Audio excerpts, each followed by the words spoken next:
When you first get in, the tester is going to be outside. Ask them to go in front to check your lights. When they go up front, turn it to accessory, turn on your lights fully. Point up for your clearance lights. Point to the left, turn to the left turn signal, to the right turn signal, your four-way, and your high beam. Okay? You have to signal and inform them. They give you a thumbs up if it's good. At that point, they're going to come to the door. They're going to try to come in.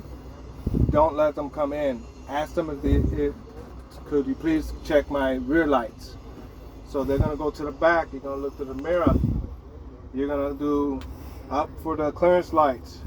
Left turn signal, right turn signal, four-way, stoplight.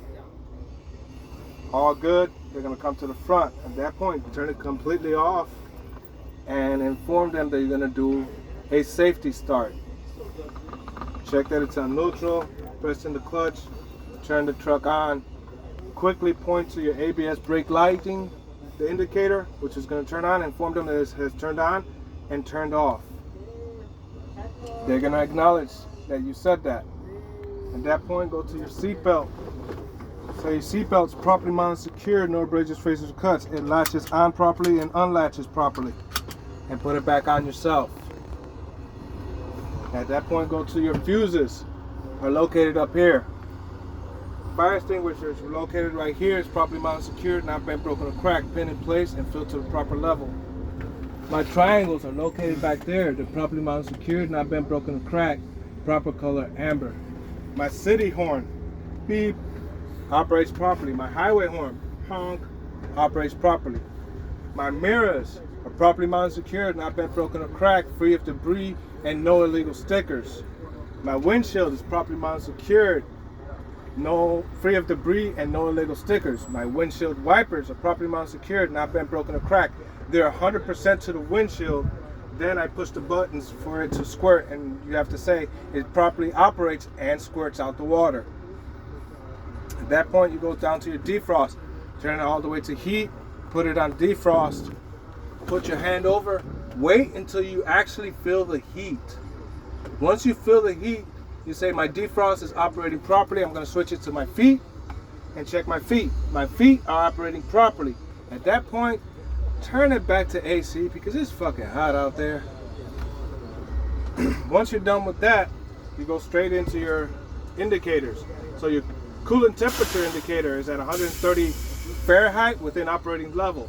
My def tank is filled to the proper level, no less than 1/8 filled.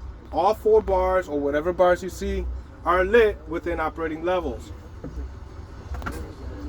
My voltage, you have to press this button to get the voltage, is at 14.1 volts within operating levels.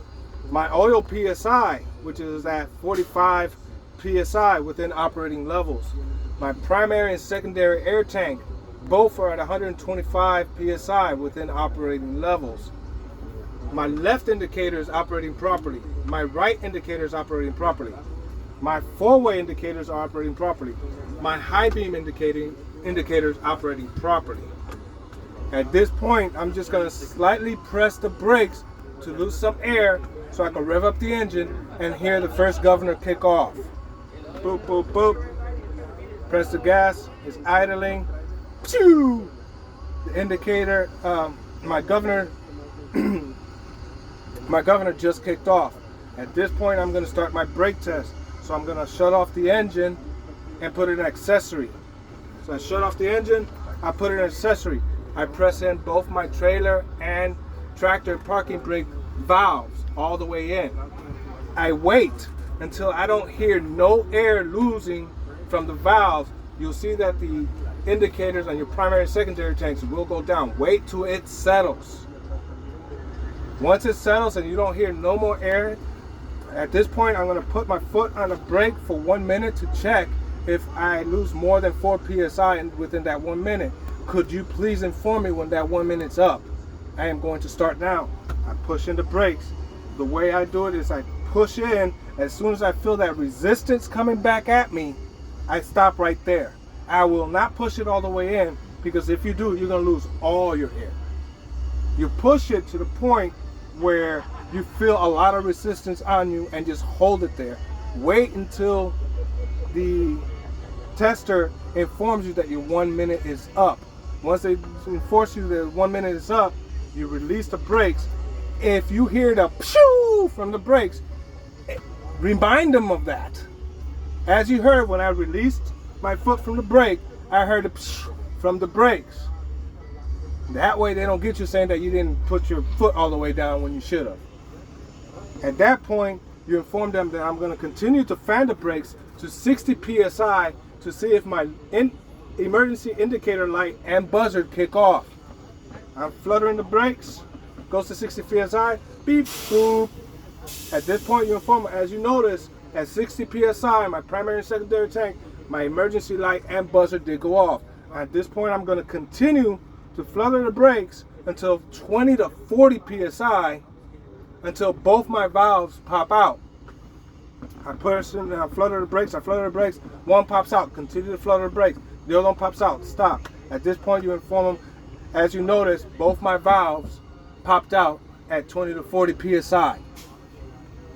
At this point, you're going to say, I'm going to conduct a safety start, and I'm going to rev up the engine to get both my primary and secondary tank back to 125 psi, but to also hear my governors kick off. At this point, when you turn on, do the safety start, lower your windows on both sides. You rev up the engine between 15 to 20 RPMs. It's going to take a while because both tanks are basically empty. So once it reaches to 100, the primary, your first governor should kick off. So once you hear that pshoo, you have to say, my first governor just kicked off. And then stay silent. Just wait till the next one. The next one, my second governor just kicked off. Continue going. My third governor just kicked off, but I'm going to continue to rev the engine to ensure that my secondary air tank is at 125 psi.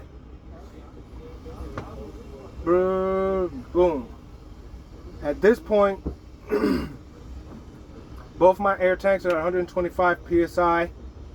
I am ready to conduct a 5 mile-an-hour test to see if my trailer and tractor brakes operate simultaneously, but also to see, by having my hands down here, if my steering wheel turns to the left or to the right. If it does, is an indication of uneven brake wear. So you put it on 4th gear, press in this, you put your hands down here, you slowly release the brakes, you slowly press on the gas, you make sure you go up to 5 miles an hour because they will be looking. Once you reach 5 miles an hour, you brake and clutch, put it back on neutral, pop out the brakes. As you notice, I went to 5 miles an hour. Both my tractor and trailer brakes stopped evenly and properly, and my steering wheel did not go to the left or to the right, indicating uneven brake wear. At this point, I am done with my in-cab inspection. But make sure you get it 100%. If you are not sure, you have two or three opportunities to say, may I start all over again? I believe I missed something. And do the whole process again. Done.